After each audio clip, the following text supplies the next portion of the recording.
Good morning, good afternoon, good evening from wherever you are.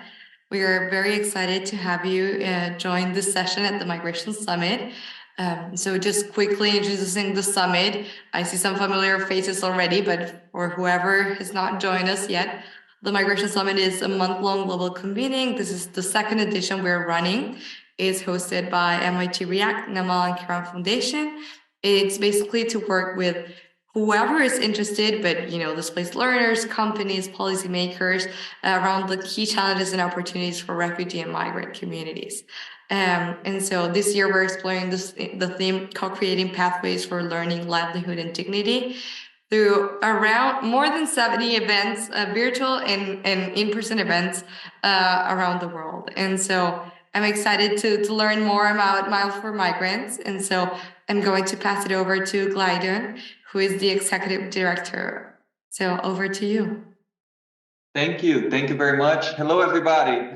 Good evening, good afternoon, good morning, wherever you are. It's a pleasure to be here. And before we even start, I would love to thank you, the Migration Summit people organizers, and especially Camila and Fiorella, who have worked with us in the organization and invitation and all of those things. I think it's very, very important, this kind of events, not only for practitioners like us, but also for students and everybody who is interested to get to know what's being done in defense of refugees, but also efforts to resettle, efforts to come up with solutions with this 100 million people are refugees at this point in the world. So it deserves all the attention and it deserves also everybody's collaboration, right? To make sure that the human rights to seek refuge is upheld and everybody has a very, very intrinsic responsibility to that. So thank you very much for promoting this. Thank you very much for organizing beautiful work. And it's an honor. My name is Glidon de Freitas. Today, we are going to talk about Miles for Migrants, but also a proposal for each of you of the community who wants to put together an innovative plan of action, right, that can solve not only the problems of your neighbors or the problems of the community that you know, but can be can serve as an inspiration to change global issues like migration and the issue of the refugee. But today, joining with me, it's Cynthia. Cynthia, can you say hello and talk a little bit about you? Introduce yourself to the audience. Thank you. Hello, everyone. Thank you for being here today. My name is Cynthia Fasani, and I am a special assistant with Miles for Migrants. I started working with Miles for Migrants actually just 2 weeks before Glidon did, back in September of 2022. So it's been an exciting few months, lots of changes going on. And I come with a background of working with migrants since I was in high school, working with ESL students and the community, with parents, helping with translating. I have a certification for legal interpreting, so I did a little bit of that for a while. Then I switched over to doing some life coaching, and now I'm working with a nonprofit organization, Miles for Migrants, and I'm just very excited to be here. I will be 100% honest with you guys. I do not know the material that Glidon is teaching, so I'm equally excited to be here to learn from him. And I just want to preface that the strategies and the model, the framework that he's going to present today is just very, very intuitive, beneficial, and I'm just really looking forward to working with everybody here today. So thank you. And Cynthia will help us at the end. We're going to talk a little bit about Miles for Migrants and the models that we want to share with you today. And after that, Cynthia will help us to facilitate a group exercise.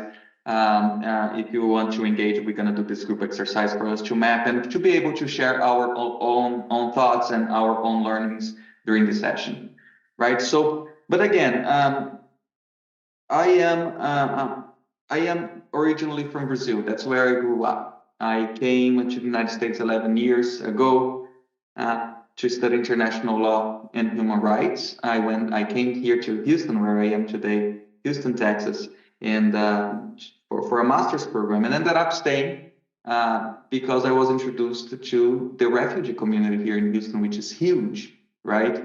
And growing up in the Amazon region of Brazil, I was early challenged to say, okay, what my community wealth? What do I have?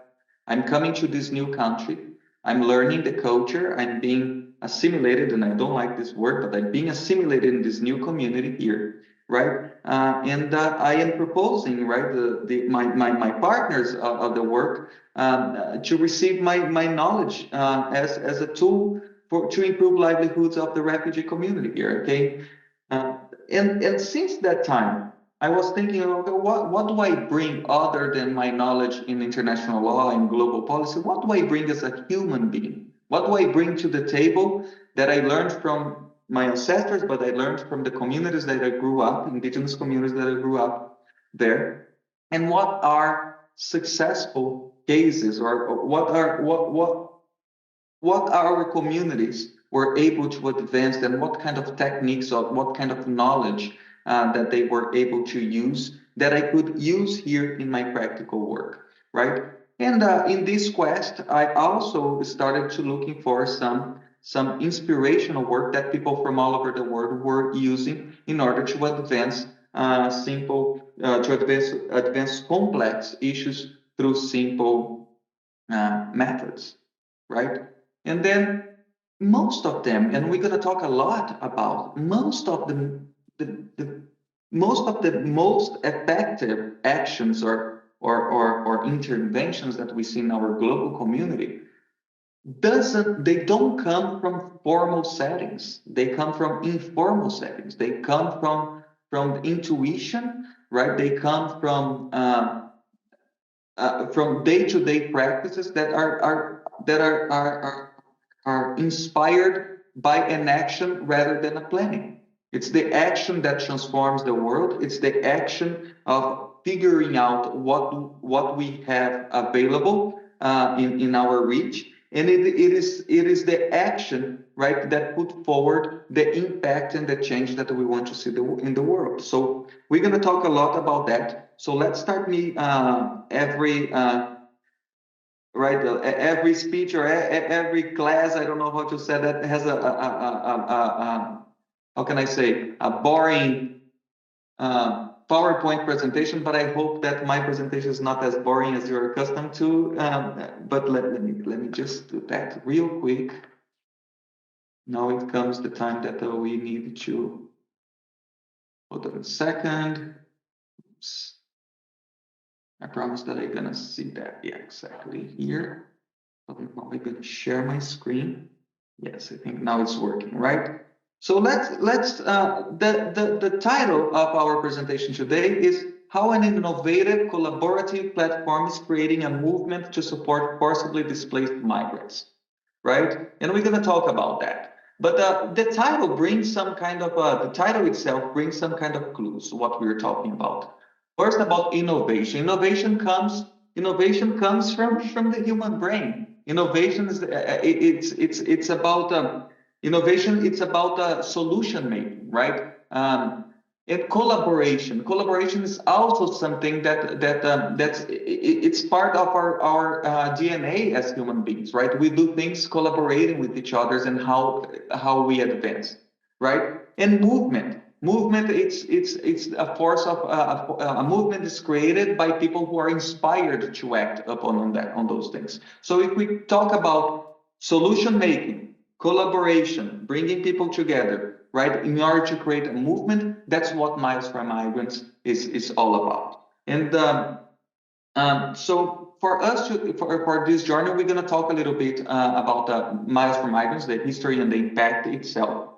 Then we're gonna talk a little bit about its DNA, but also reflecting on how, with our community, with the people that we know, with the resources that we have available already in our community, in our reach, how can we use everything that we can reach with our own arms, right? How can we use those resources in order to promote change, and bringing promote change and also a movement that inspire and creates some kind of sustainability in this change that we want to create. So we're going to talk about participation in practice and the strategy that can change the world.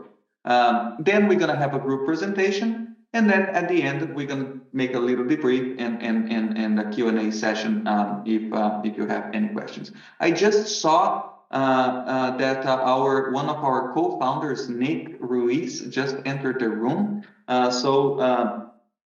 He's gonna be. It was not planned, but Nick, because you're here, of course, we want your help to explain, or at least to give a little bit of a blurb about how you had this idea, right, of creating Miles for Migrants, at least the Miles for Migrants model, and inspire other people, right, to come together, right? So I would like to introduce you to Nick, can you tell that story, Nick, about the first family that you were able to apply? Can you do that?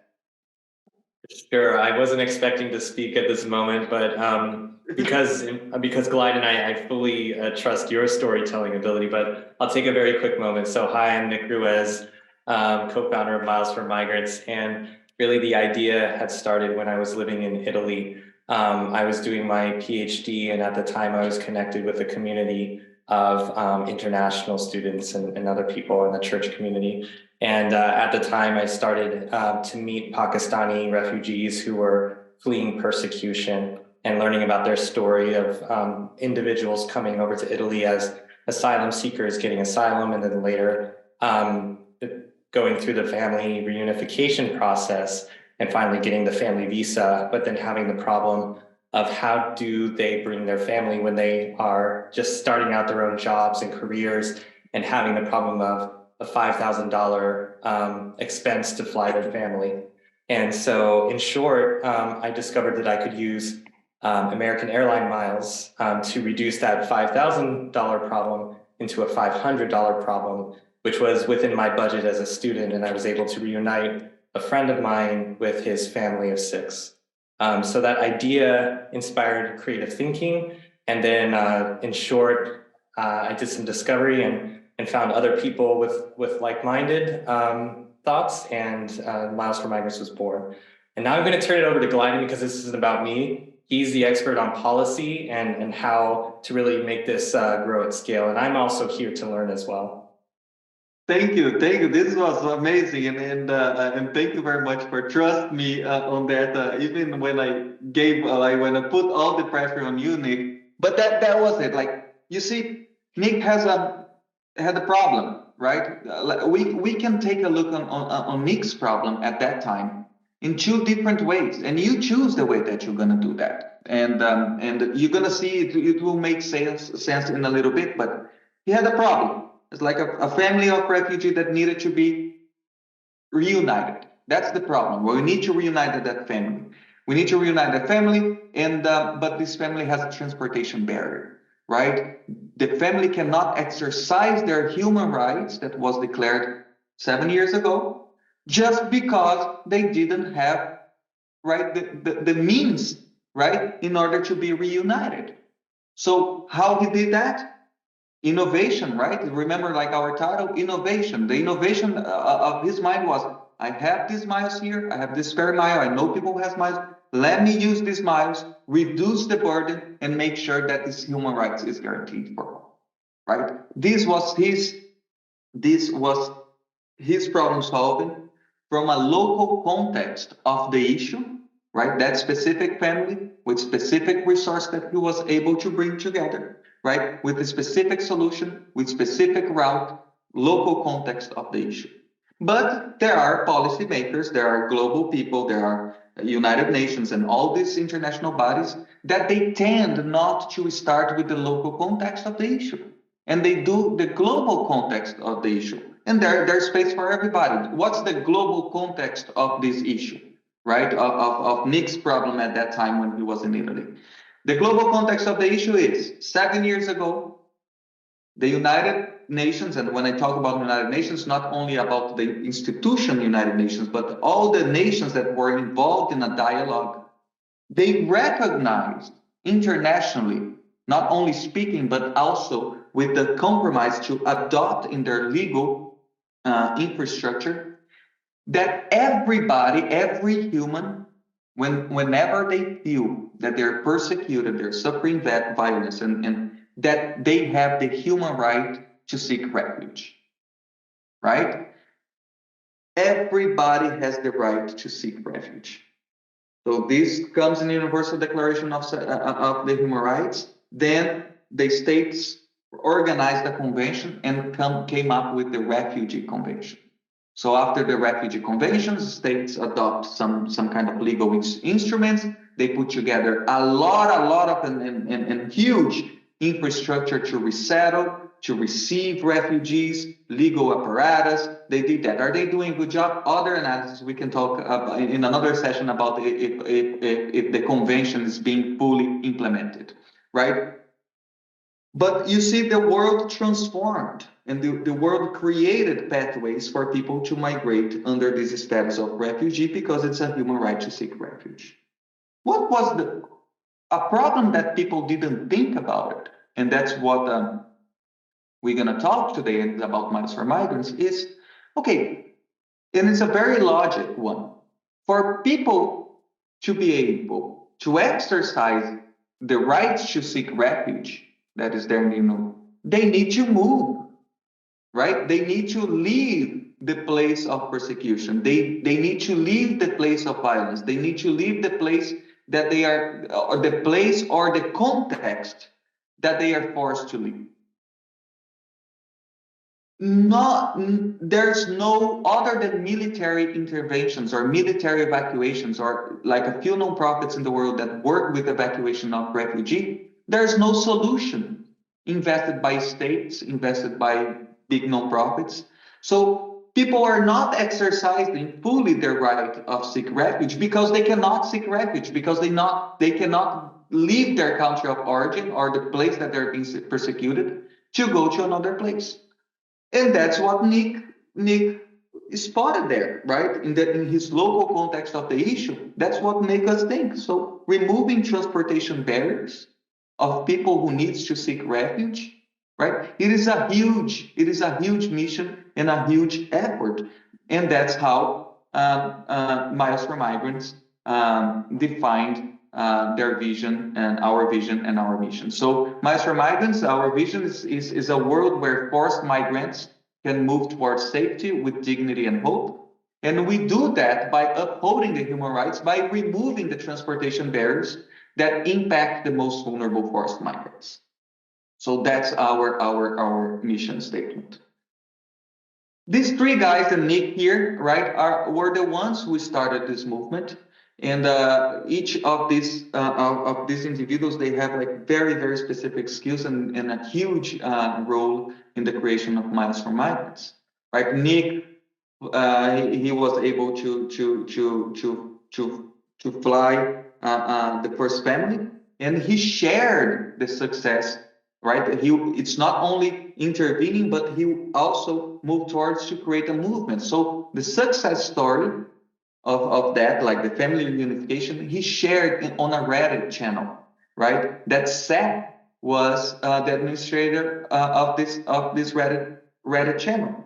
The Reddit channel topic was about miles and points, redemption. You know, these people they sign up for credit cards, and there's like this huge community. And Nick went there and shared that. That inspired a lot of people, right, to start donating. So I want to do that too. I want to use my miles. And this movement was created. Seth organized that, met Nick, and then Andy came later, right, and joined, and they finally created Miles for Migrants. So Miles for Migrants, right, from October 2016 to April 2023 now, right? Using this innovation, very simple model, very fast, very easy to implement. You donate your miles, we book the flights for whoever need, right? In this very specific innovative model, Miles for Migrants was able to fly more than 41,000 people more than 41,000 people from 97 different countries of origin. It was able to reunite more than 50,000 people since then to 25 different countries. These 41,000 people the 41,000 people and 15,000 people family reunited, we use 700 million points, miles, or whatever the airline call it, but miles, 700 million miles. And we are able, right, to alleviate for the refugee community more than $12 million in flight costs. So that's the impact so far, right? That's the numbers that we can show, but the numbers, they don't tell the full story, right? How many lives, how many families were united, how many dreams and aspirations were able to continue, right, for these people, and what was the effort to do that compared with other initiatives, right? So the way that we do that, and just another, let me share, let me advance that, like a map that we were able to do last year, right, in 2021. So what is through NIC's Andes and SET's initiative to convince people to donate their miles in order to remove transportation barriers for transportation barriers of forced migrants from all over the world, right? Look into this specific example. What are the characteristics that we're able to find, right? According to our title. The first, it required a lot of partnerships. Like Nick didn't do that by himself, right? Partnerships with other individuals and the other founders and other donors, partnerships with airlines, right, to make that even easier, partnerships with other nonprofit organizations, because remember, Nick was there in Italy and he knew, right, who was in need through his individual or through his community very close by. But how we were able to fly 41,000 people? We don't know 41,000 people that need individually, right? So what kind of partnerships that we needed to create in order to, from this very specific local context of the issue, to be able to exercise an impact in all over the world, right? Through these partnerships. Also, another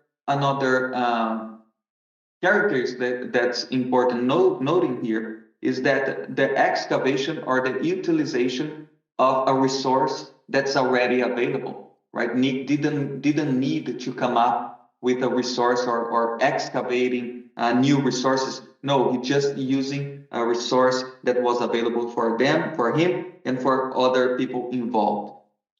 So, taking a look on that, it was very similar to a practice that's been inspiring my work for the last 10 years. And the practice, it is about participation, right? Participation, I think it is not only the model that inspired Miles for Migrants to create a global movement, but participation is also the model that I was talking in the beginning of this presentation, that it has this demonstrated that it has the major impact all over the world through informal settings, through innovation, and through movement. And today I want to reflect on the work that Miles for Migrants is using and has been able to achieve, right? And also to inspire this community that's participating today in order to thinking about their own problems, or the problems that they see themselves and every day, and try to create a parallel and inspiring people to also initiate some movement that makes sense for the problems that they want to solve. So before I talk about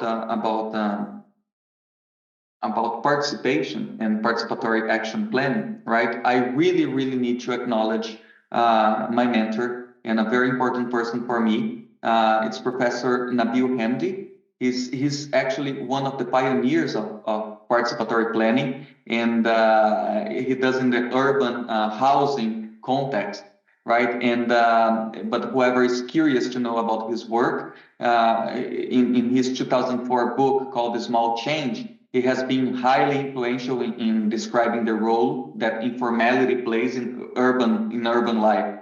It sets out a way of thinking on cities that gives precedence to small scale, incremental change, and over large scale projects. So everything that I'm gonna share with you today was created by Nabil. I'm just like a disciple, right? A disciple of Nabil's Hamdi work. So one of another book that he wrote, it's called Housing with Houses, and it's all about community action and community participation. So he's the biggest authority in my point of view in participatory action plan, and we need to give credit because I'm gonna use even his manuscripts here to talk about participation. But when we talk about participation, right, there's a lot of words, a lot of adjectives, and a lot of things that comes in mind about participation. Participation participation is so important that even the Western society decide that democracy is the right or the best or a better way of organizing our governance, because participation has been proven from generations and thousands of years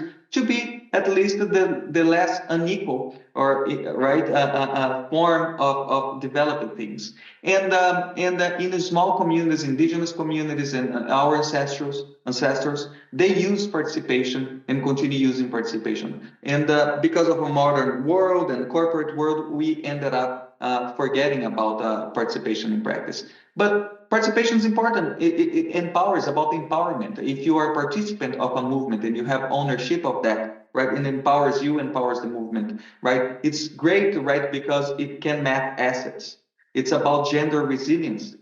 It's about sustainability, to continue the work and not let the work die. It's about the self of identity, not only for whoever is the owner of the process, but whoever participates, right? It's a form to reinforce or to empower identity. In the center of the word community, it's all about community, right? It helps you with a good design, not only for your housing, but design of your program, to the outcomes, to the mapping techniques that you need to use, right? It creates and reinforces our sense of interdependence, right? We are not independent in the community that we live. We have a lot of interdependency factors that we need to take into consideration. It is all about partnership, and partnership, we're going to talk in a little bit. Partnership, it is not it's not bringing to your side who agrees with you, but it's also but it's better bringing to your side or bringing to your movement whoever has converging interests, and we all can find converging interests in different models of partnership, right? It's about equality.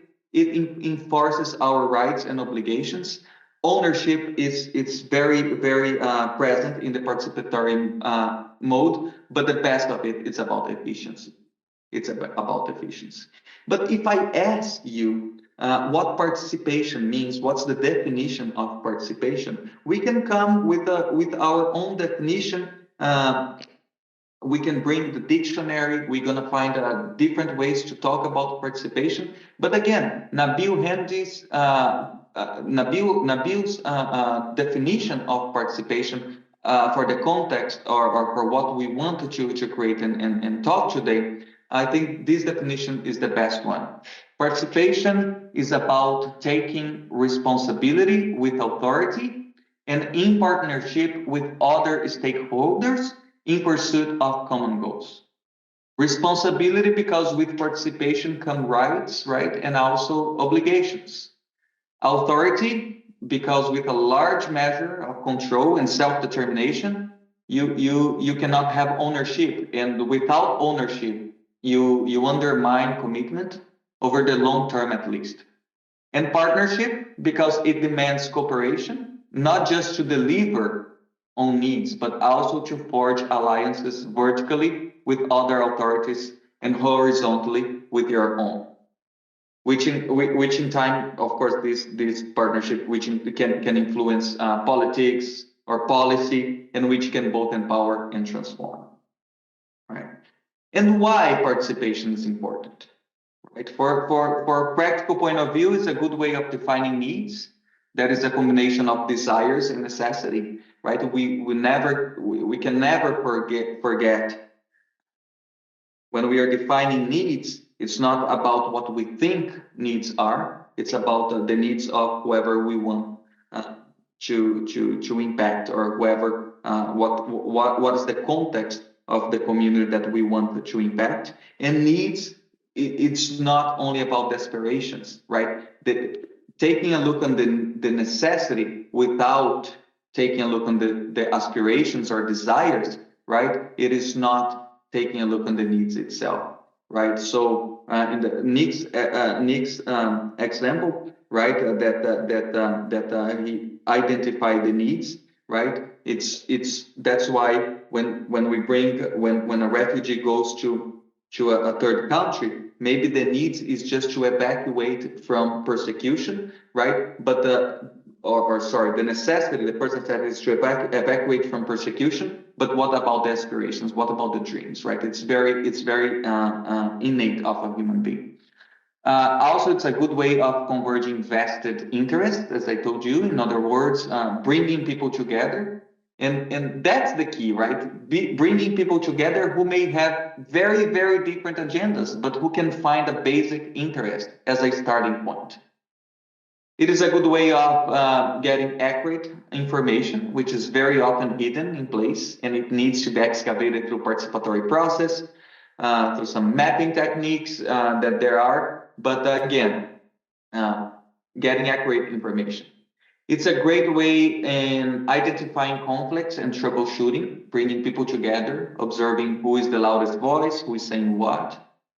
It is a great way of discovering alternatives. And again, it's very difficult sometimes for professionals, right, for consultants to put forward alternatives that may not be professional acceptable. So participation in the community gives us this alternative method. Most of the work that I have done, and especially in informal settings, we were able to identify efficient ideas and alternatives, ways of solving problems, and putting these alternatives in practice is practical, empowers the community, and also enables the sense of ownership. Participation is also a great way of providing continuity, and that's once the continuity is once the outsiders, the consultants are pulled out, who will carry on, right? Of course, that participation in the long term is key to that process of continuity. It is a great way to mobilize interests, of getting people really interested in what is going on and what's happening, and so on. It's a great way to mobilize resources. Again, many of the resources that we need to fix something, it's already in place, right? And if we do not bring people to participate, right? If Nick didn't reach out to the community and spread the word and share that, in bringing partners all together, we'll never be able to excavate those resources, right? So it's good to mobilize resource, and we need to excavate the resource before we go out and start begging, right? It is a great way of creating partnerships, and it positions problems accurately by way of trying to understand how people perceive problems, and is a great way of also reducing dependencies too. So that's interesting diagram. Nabil's handwriting here too, right? So we see that this diagram, it's a very simple diagram, but very powerful one that was used here at Miles for Migrants. Of course, when I said that this was used here at Miles for Migrants, Nick didn't have this diagram. It is just the cadence of informality, and that's how we are able to scale and make things happens, right? So this diagram, it identifies a lot of different routines, which is with a variable sequence, but all of which need to be covered, right? We need to map the needs, aspirations, and assets, and analyze and then prioritize problems and opportunities. We need to be sure to identify not only symptoms of problems, but secondary and primary causes as well. We need to decide appropriate and immediate intervention. And that's, you see that the intervention, they come here, they come right here. So we do not, in this model of participatory community planning, we act very fast.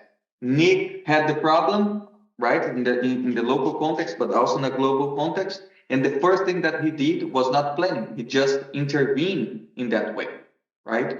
And then, what are the options? What are the options that we have? What are the trade-offs too? With every single action we need to choose, and when we choose those options, we give up other options too. So what are those? And then we use this intervention and taking into consideration the options and trade-offs, and use this model as a catalyst, right? As a catalyst to amplify, right? A catalyst to amplify and to create a bigger movement. So the key here in what we're going to, if you don't start with an action, if Nick didn't fly their first family and then second, he started flying these families, the process could have died in the beginning, right? Because the intervention needs to come first in order for us to have a catalyst. And after catalyst, right, it's time for us to scale in a bigger model to create the movement, right, and then to promote the change in the global context of the issue. Oops. And then here at Miles for Migrants, like following the logic of this diagram that I just shared with you. Problem, needs, and aspirations. The first square there. It was transportation barriers, safety, human dignity, all of those things in the refugee journey, or whoever's forced to migrate, right, journey, right? There was a lot of different problems that happened in that. But the problem that Nick and the board and the founders of Miles for Migrants wanted to focus was the transportation barriers for them to exercise their right to seek refuge. Then it comes the intervention. What was the fast and quick intervention that they were able to activate? It's easy. We need to remove this transportation barrier for this person, for this family, right? And to remove the transportation barrier, if I am a student, and in this case, Nick, I'm a student, I do not have a budget, I do not have what are the resources that are available for me and the community that I know that we can use to remove the transportation barriers? And that's when the intervention, the innovation of the intervention comes. Because instead of he's going like panhandling and asking for money, which would be the most obvious one, right? He asked himself, what are the resources that are already available to me? Right? So intervene later on, right? And that's the model that we use until today, 7 years later, right? We get the donated miles and we fly people, but also the partnerships, right? You see that there are the intervention, and together with intervention as the partnership. Miles for Migrants, without their partners, we don't exist. Let's start with the partnerships that we were able to bring in order for us to identify the need. Our expertise is about about converting this currency, which is miles, right, into flights that can remove the transportation barriers for the most vulnerable people. And our expertise is to identify those routes. It's what airlines, what points has the best value, what routes are the best routes for people to evacuate from X country to Y country, right? What is the most cost efficient for us to make this happen? Our expertise is not on identifying who needs the most, right? Our expertise is not on having our knowledge in the place where the conflict or the reason for the forced migration is happening. So at very early stage, Seth, Nick, and Andy, the founders of Miles for Migrants, they reach out, right, to nonprofits, to different nonprofits all over the world. This is participation in practice because the nonprofits would bring to Miles for Migrants the community wealth that probably we wouldn't have only through reports, United Nations reports, and the literature that's available.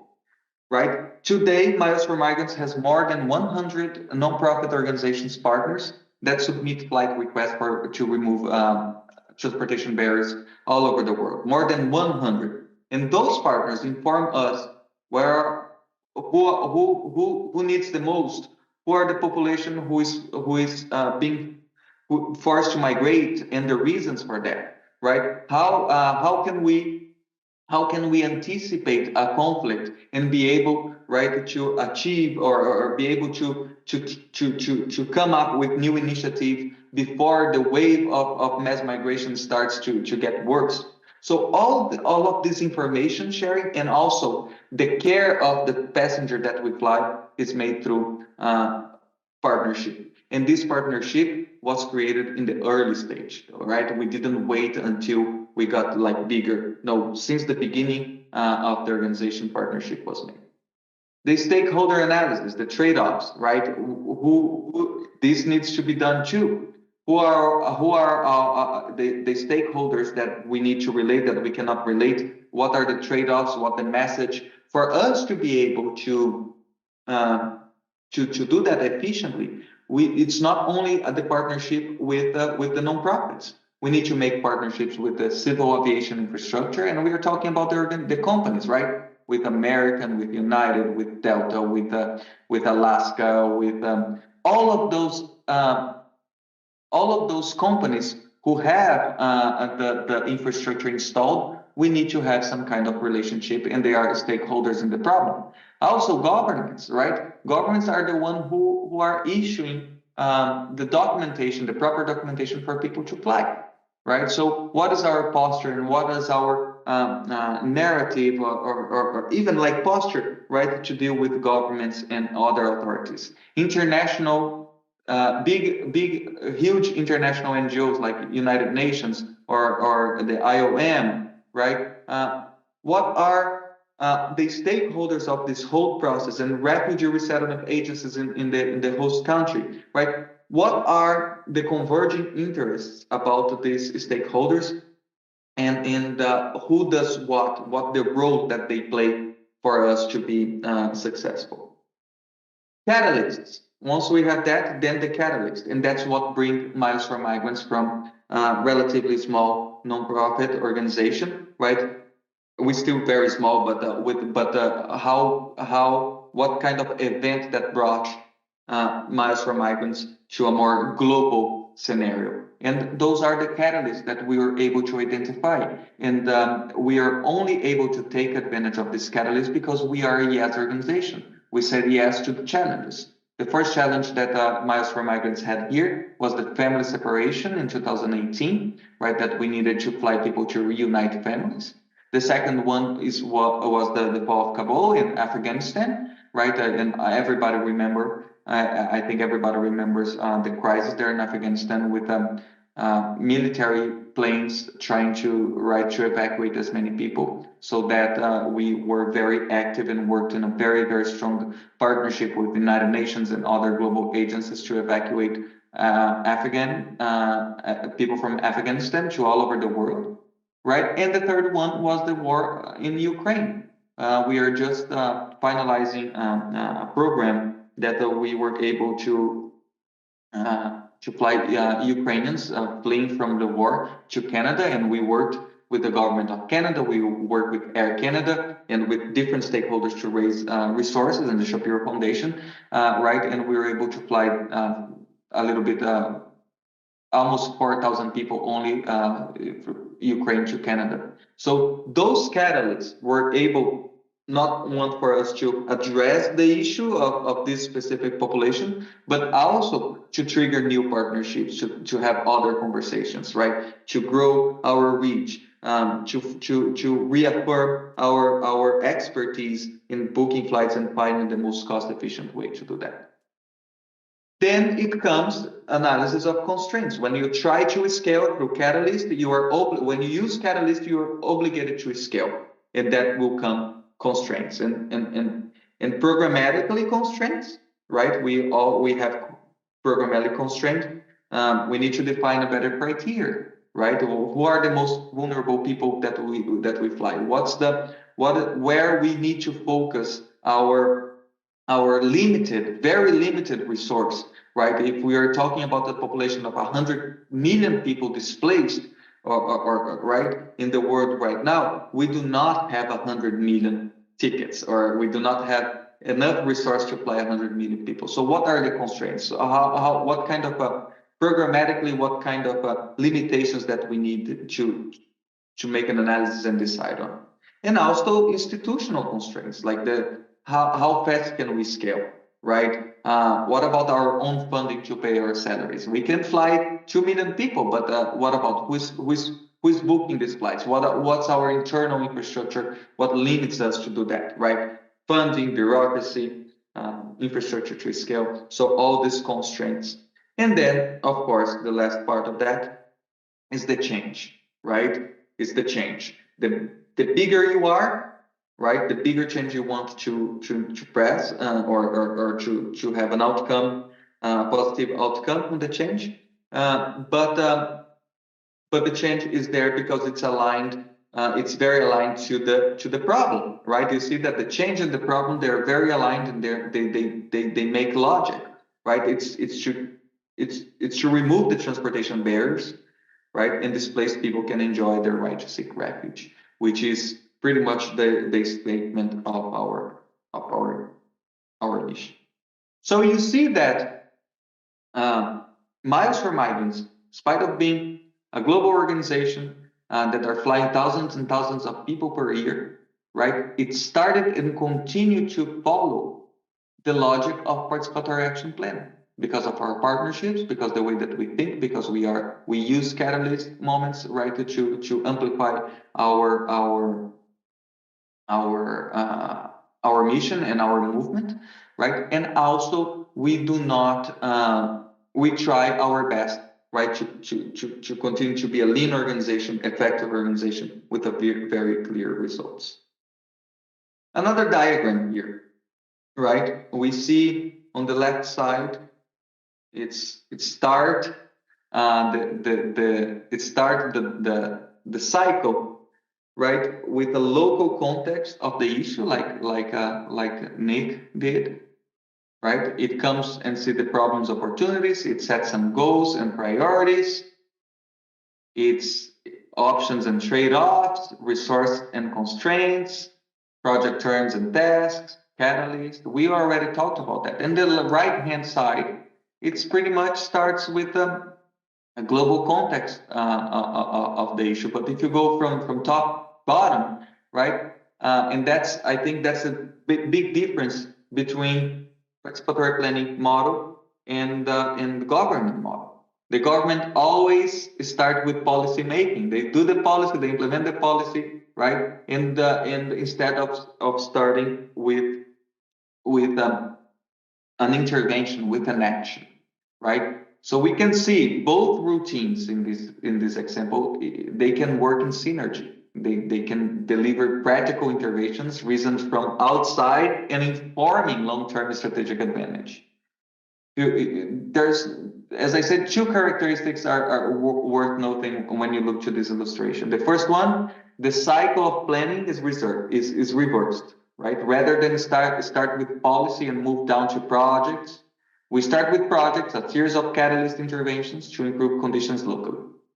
These catalysts help to shape the larger plan, and they are in this larger plan. It's a molecular structure. It's the DNA and give its character and coherence. These plans are the base for these plans is the base for policymaking, right? The policymaking there at the end. As we feed the policies back to practical work, as we attempt to localize each in practice, we can review the extent to which problems have been solved and opportunities cultivated. So pretty much that's the cycle. And then again, the cycle of setting new objectives continues to reprioritizing, looking at resources, reevaluating the constraints, identify more catalyst projects continuously, right? It's from practice, right? We document the practice, and then we implement the policy according to a proven practice, and we repeat the cycle, and we do that. But the most important thing, through action, right? One very interesting parallel to that, not to Miles for Migrants, but in a global way, if you think about formal versus informal settings, and because Nabil works with urban planning, right? This diagram is very interesting because the way that government policies or institution policies, right? The way that it happens, it's in the reverse of the reality of the community. In the formal settings, for me to build a house, right? I started.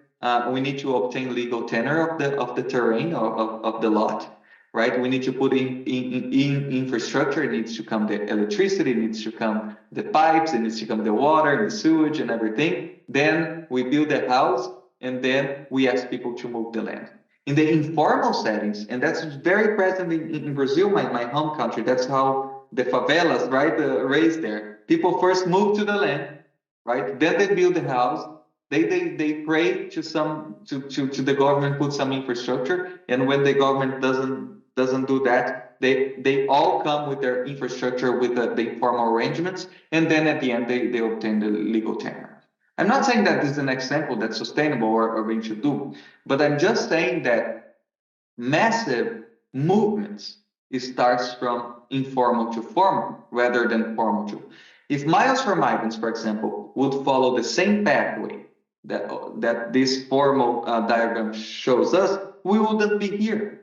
Because the farmer will say, oh, I have an idea. Why don't we use miles, right, to solve the transportation barriers of the 100 million people in the world, right? If you use, now we need a COO. We need to put the infrastructure. We need to do a strategic planning. We need to go funding. It will take like 5 years, and because it doesn't start with an action, right? The stakeholders wouldn't believe. The founders would be very, very tired of not having a result, and the idea would die. So whenever we have an idea, let's do what our ancestors they do, right? Act upon that, and then you start building momentum and creating and figuring out the way that you're going to scale. So Glenn, are you a proponent of a massive work? No, it's not what I'm talking about. It's what I'm talking about. It's about participation, and participation is what's going to give you the motivation, the ownership, the collaboration, right? The rhythm to keep going. That's the problem about projects, right? We need to keep going, and we keep going only if we have small interventions that keep the morale up, right? Small interventions that's relevant to the work, that is maybe arguably biased in their conception, but it's it relates very, very well to the overall mission that you want to exercise. So that's what the participation in action is, right? And last, right, this is called peace model, right? That different stages that once you have like put together this rational or think about a problem that you want to solve, there's like different stages, let's say, different stages that we call peace. It's providing, enabling, adapting, and creating a sustainability. So first, again, we need to consider again the roles, responsibilities, and obligations of experts and those whose duty of care extends beyond charity and into equitable and efficient program. When we reflect on the narrative and examples and on other examples of participatory work worldwide, we, as I told you in the beginning, we begin to recognize, if not accept or assimilate, four integrally related sets of action vital to good development practice. Right? Providing the first one is easy to justify. It's what experts and programmatic people and practitioners, they do the best. And that's what we were or they were taught to do. That's what we do. We provide, right? So we need to provide goods and services according to our expert skills and knowledge. That's practitioner, right? When providing, however, is seen as an end objective and pursued as a discrete professional routine. Then two things follow if we just stop there. The first one, we retrench and slip back into top-down thinking and routine. We succumb to bad practice habits and become antisocial, right? We just provide, or we revert to charity, right? And that's why we cannot stop on providing, right? In the first case, providing on its own imposes routines on practice, the kind that confine rather than liberate. Creative work and the intelligence of place, when what we do and how we do it gets in the way of what needs to be achieved, right? So when you are much more worried about the form than what you need to achieve, right? And at the heart of the dilemma, this dilemma is our own notion of what it takes to succeed as an expert, to be original, to defend your ground, to be rigorous, to be in control. We are driven by single solution thinking, by an obsession with excellence in search of definitive answers, getting it all generically right in the interest of best practice so that it can be replicated and in pursuit of careers. Our approach to problem seeking and to problem solving is linear and predictable. Diagnose the problem, search out for opportunities, assess your risk, assemble the team, sort out the budgets, draw up plans, design a response and deliver whatever. So that's what practitioners do, without taking into consideration the voices that of the unheard, the people, the partners that you bring to the table, right? The people that you are able to bring to your movement. So providing, it's much more than only giving services and goods.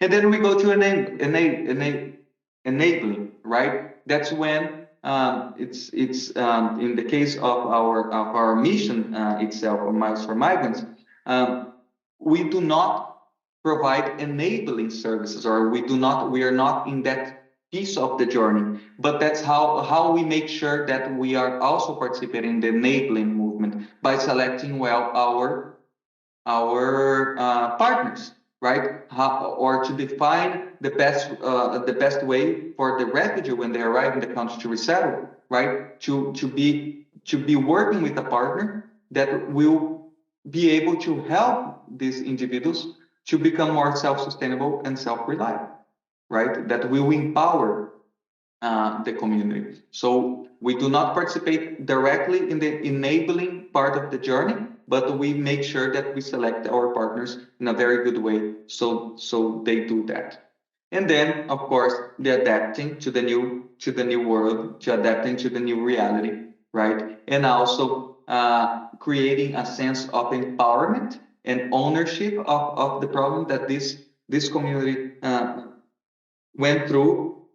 And then the sustainability is creating the movement, not only with us as like the helpers of the needed people, that's the needy, that's not what we are, right? But how can we sustain that? It's bringing, right, the once recipients of the providing piece, right? How can we bring, right, the whole community, right, to think and to help and to believe that we have not a it's one of the solutions for transportation barriers, right?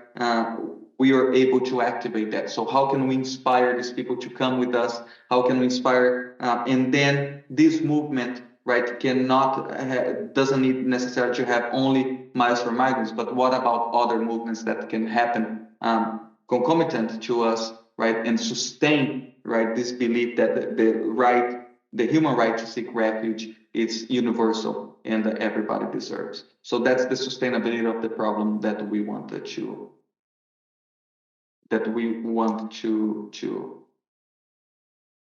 solve. And last, I know that I'm talking for 1 hour and I'm going to stop here because I love talking. You know that already, right? So the way that we think to work, right? Are we focusing our thinking process in rigor or relevance, right? Or both? It depends, right? It's not. There's nothing rigid, right? If we think about rigor, we tend to be reductive rather than expensive. If we tend to be certain, consistent and precise. And if you're thinking about relevance, it's about uncertainty. It's about being unstable, and very important word, ambiguous, right? It's you need to be able to adapt to what it's presented to you for you to be relevant. Literal, explicit, rather than metaphorical, imaginary, narrative. This is about the innovation, right? That when you want to be relevant, it's about a lot of innovation ideas. And rigor, it's about serial thinking. Relevance about associated, holistically, systematic, comparing examples. Generic, prototypical, and abstract rather than particular and contextual.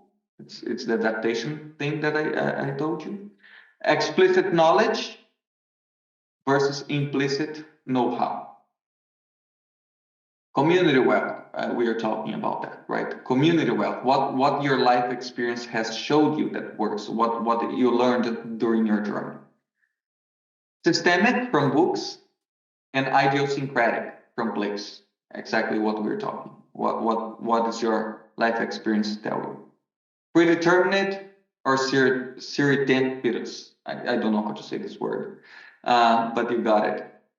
Knowing, data hungry, or optimal ignorance. It's a combination, right? We know we are informed by the data, but what you don't see that you're looking for, right? Data do not bring everything that we need to know, right, in order for us to create solutions. So what are you looking for? And Nabil, when he goes to this setting and he's working in the slums, that's a sentence that he uses. I see what I see, but what I'm looking for, right? It's through this optimal ignorance to always ask what you're looking for to create best or better processes for you to solve the problem, right? So I'm going to stop right here, right? This is a very basic notion about ingenuity, right? Action in place, participation, that always started with Nick's question. I have a problem. What's the problem that I want to solve? And how are we going to solve this problem, right? So before he found the solution that Miles can change lives and Miles in transforming this big and beautiful organization, right? What was the problem that he saw that he needed to address with the resources that were already available? So in his mind, he had a cause-effect rational, that we don't need to use a fishbone diagram for us to map that because we are all intelligent and we do every day now, every single day. But I want you to be to start this work in participatory planning with our first box right there. And I'm gonna invite you to do what we call fishbone diagram to map a cause effect patterns that we see in the problems that we want to solve. So the problem in this fishbone diagram is here in the head. Refugees' human rights are being violated. Very global context, right? That's the problem that I brought to our discussion here. Refugees' human rights are being violated. And why they're being violated? What kind of refugees' human rights are being violated? Their right to seek refuge because of transportation. There are the other rights that are being violated is because of its own persecution, violence that they're suffering there in their country of origins. There's a lot of violations in the resettlement stage. There are the distribution, right, or the open doors to receive refugees in the world is very limited, and it causes stresses in only isolated areas of the world. It's about the livelihood of the refugees in the resettlement context. There's something about xenophobia that we see a lot happening all over the world, right? What is the problem that we are identifying that we want to address? And of course, inside these big topics, we have, right, cost of in the transportation, the cost of the trip, the installed infrastructure. There's like different nuances or different contexts in every single problem that we identify in our community. There's like different aspects that you probably need to focus to have like a fast intervention like Nick had. You need to focus in one and see how feasible it is for you to expand your problem solving or not. So what we're gonna do today is that we're gonna design into groups some fishbone diagrams to help us to think about the problems that we see in the world, but what kind of solutions, right? And that we can come up in our own informal setting with with resources that are already available to us, and how can we start transforming the world within our community, within our local context of the issue, and to expand that to a global movement like ours at Miles for Migrants.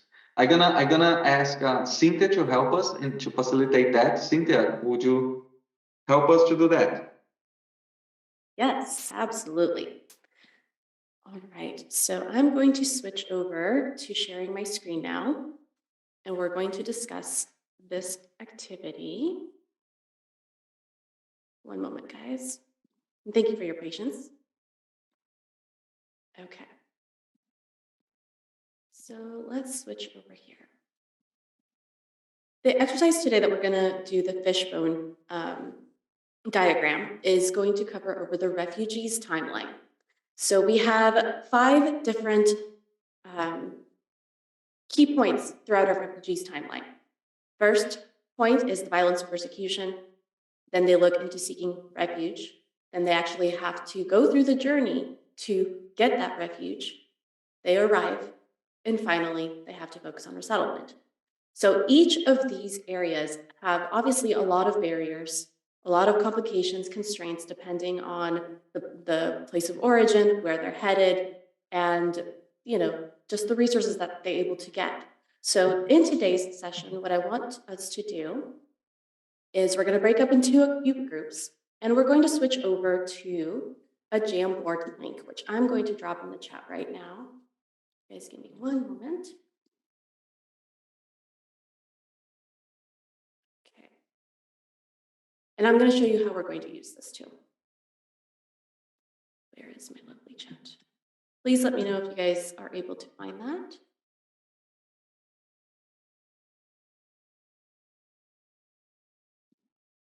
So we need access, and so I think you have to change the settings of the sharing. Good to know, thank you. Where do I see that? Here we go, share. Yeah.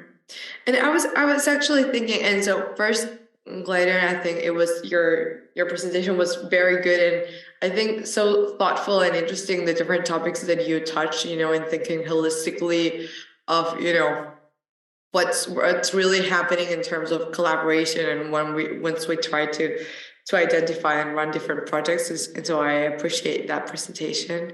I was actually wondering, I mean, we can definitely work as you think it would be better, but since we're a small group, maybe if it's worth opening 5 rooms or maybe just splitting into less.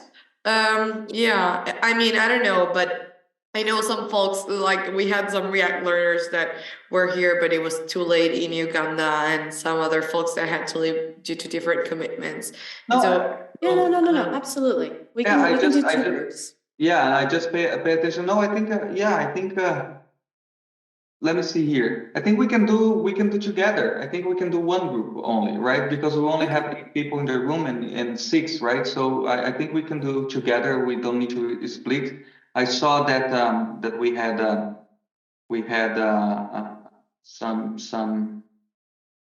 some more people, but they needed to leave. But we can do the exercise, and if you guys participants were here, would rather being more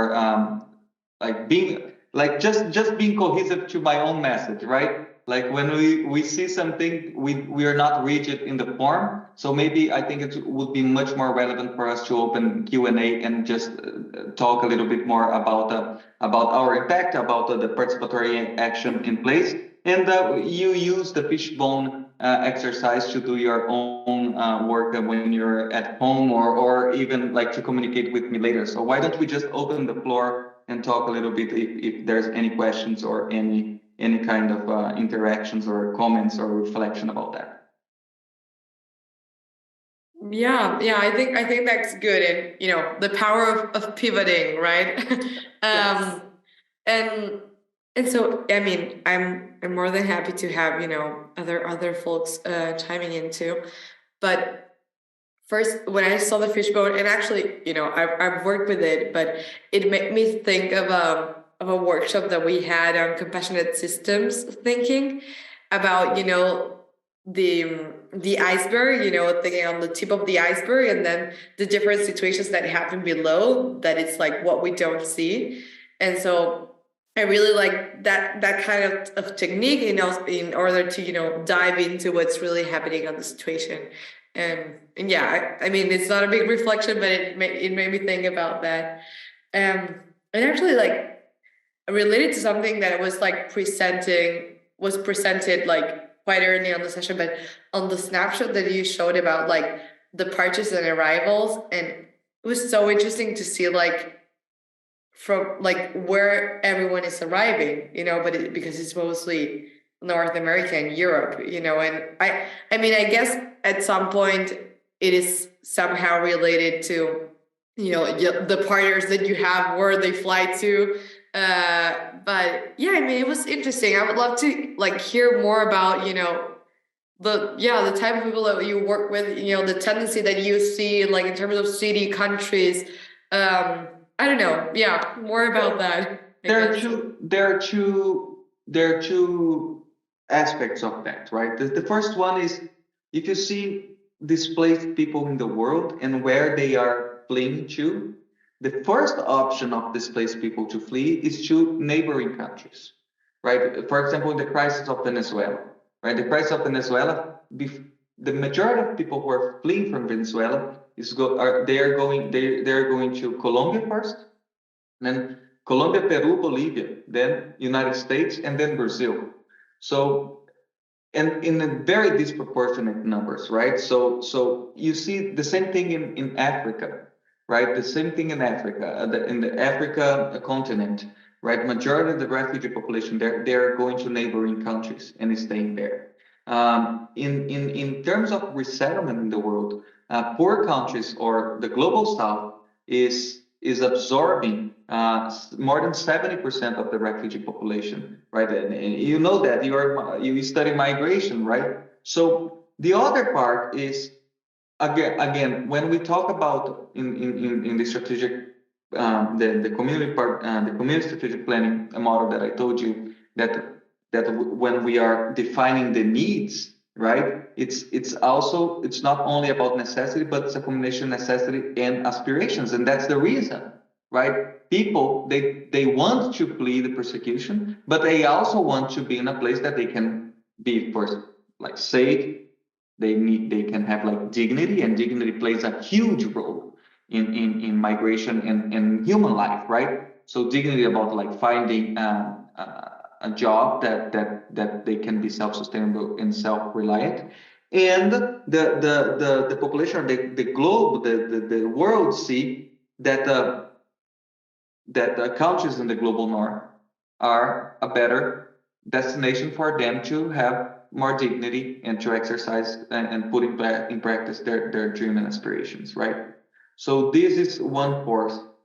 Another thing that it's worth saying is it's about because we work with flights, right? What are the legal infrastructure, right? Who are the countries who are offering visa like documentations to be opposed, right?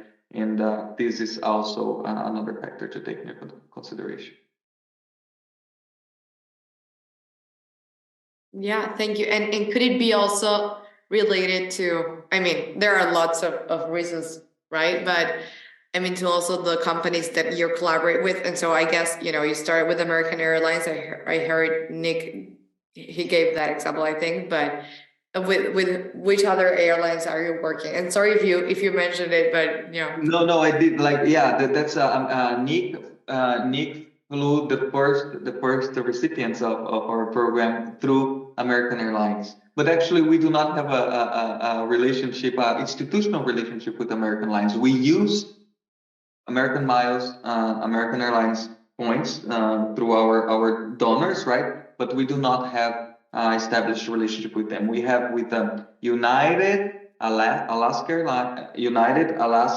Air Canada, JetBlue, and Air France, and their partners, right, in the Flying Blue. I think those are the five that we have institutional partnership. But we accept miles and donations of all the major airlines in the world, right? The institutional partnership that we were able to forge, and we are looking forward to forge with all of them, right? Do not limit us to accept the donations and work with this currency. Does that make sense? So it doesn't necessarily limit. Another thing that's interesting about if you donate United, and it's called Mileage Plus points. That's United, right? If you donated that, United, they have an alliance with other airlines from all over the world that we can use United points and miles to book flights from all over, right? For example, that happens a lot. Air Canada, huge partner for us. Like we receive a lot of donations from Air Canada points, right? And it's not the flights that we commonly book, right? Especially if they come from Middle East, for example. It's not with Air Canada planes. It's with other companies that are part with the partnership with Air Canada. So it's not only about our partnership, but the partnerships that our partners are able to forge. So this creates like a huge network and possibilities. awesome. And Lorraine asked a question actually here on the chat. That it's like, are you trying to expand institutional partnerships like on the moment? Yes, 100%, right? We want our partnership model. It is about and again, going back to that principle, what do I bring best? What do you bring best? It's a partnership. It's mutually beneficial, right? It's converging interest. What we have, we know how to use the currency. We have the partnerships with big airlines. We know the best routes. We can act fast. We have internal capacity. We do not have the community knowledge that these institutional partners have. Who are the population that you're seeing need? Why do they need that? Can you tell us why they need that? So can you prioritize the population you want to say who are in the most risk right now? Another thing, right?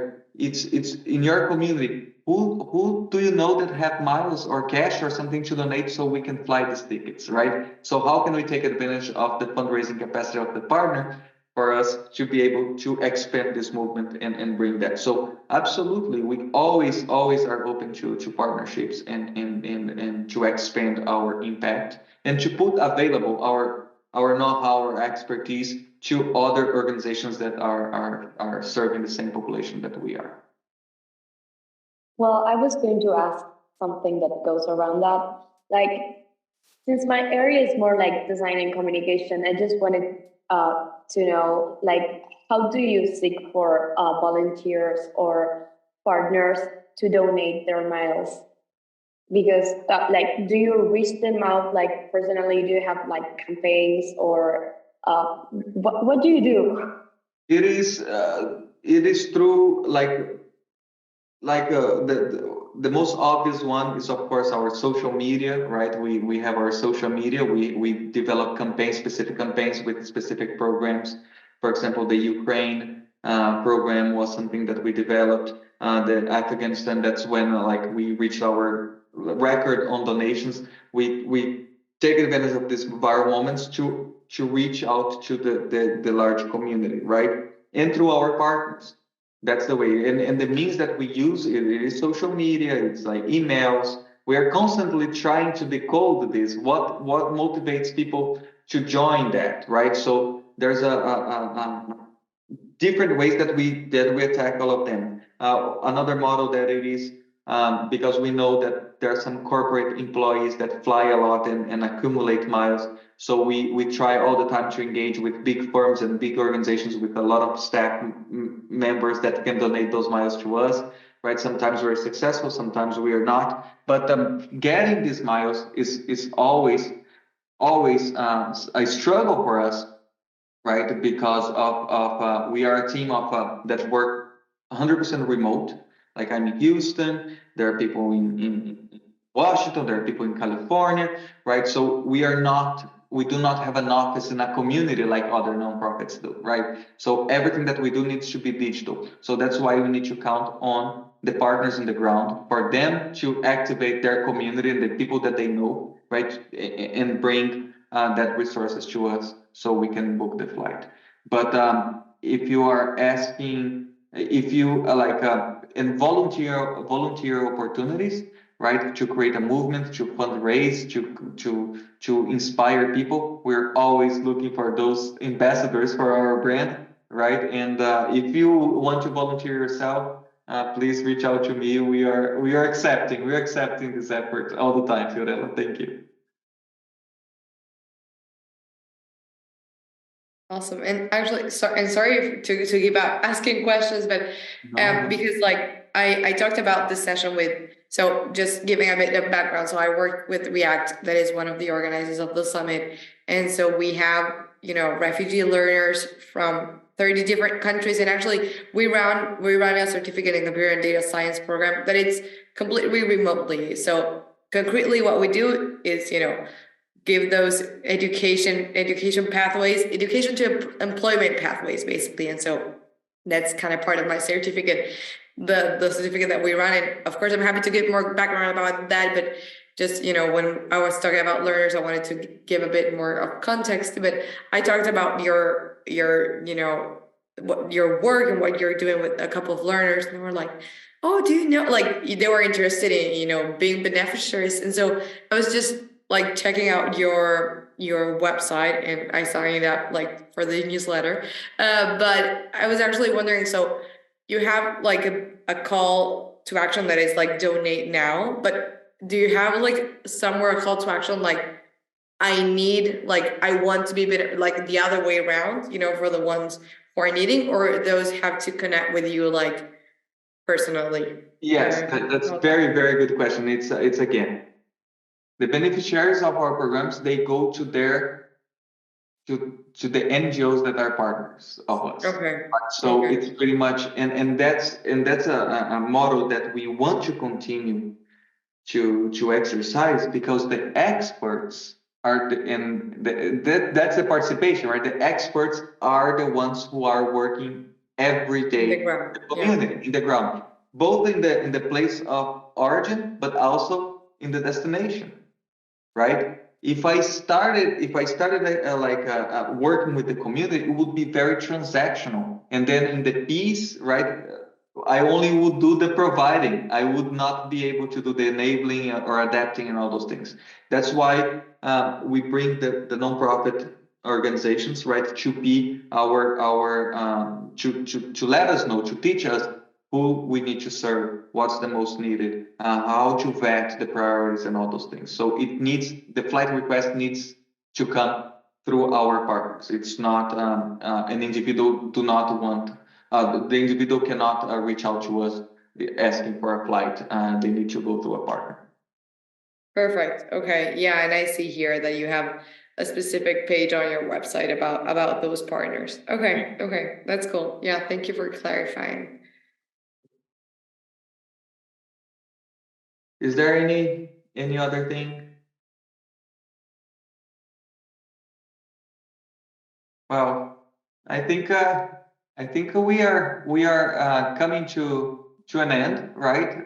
And again, I would like to thank you, Camila Fiorella, and please send my best regards to everybody who put this event together. I can only imagine how heavy it is to run a 1 month event, right? But While it's- running your own work. Exactly, and being a volunteer. So congratulations. Thank you very much for accepting our application and for inviting us to be here today. And Thank you. please count on us, on Miles for Migrants, to do whatever do you think it's important to inform, to educate, to create movement, to solve problems. Please have us on mind, and we are very honored to be here and participate. Yeah, no, thank you so much. And it was great to virtually meet you finally. And apologies, I know I think that the timing for this session was probably not right. I think like today there was just something happening because like in different sessions I have, it was quite similar with the attendance. But yeah, it's just like late in Europe and the Middle East. But apologies for that, and thank you so much for the time invested. I think that the session was amazing, and I hope that that people interested can join and just check out the recording later. But actually, just from all that you were thinking, and of course I'm going to be sending follow-up emails after this, but we're trying to kind of map the ecosystem, so it's an idea that we're trying to see develop in the coming days and weeks. And so we're trying to have like this platform where everyone can learn from one another and kind of have descriptions about it. And so I think from listening to different organizations working with refugees, I think you can find new partners and collaborations with that mapping that we're trying to do. And so, yeah, I mean, excited for that. And thank you so much. And a pleasure to meet you both. Thank you very much. Thank you. Okay. Have a great rest of your day. Bye-bye. You too. Thank you. Bye-bye. Bye.